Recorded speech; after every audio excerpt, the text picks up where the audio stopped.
最近的工作效率全靠我的电子搭子拉起来。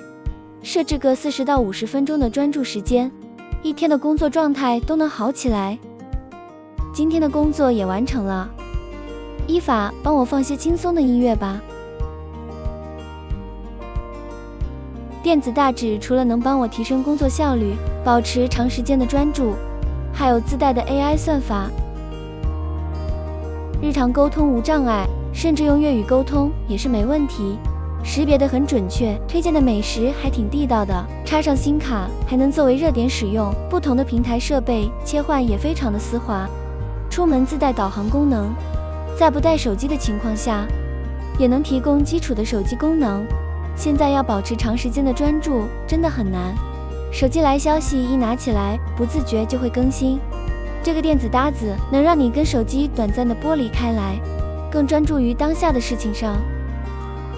对于无线耳机加入 AI 的设计，既有趣又实用的结合，或许这就是未来耳机的发展趋势，是贴身的耳机，也是贴心的智能小帮手。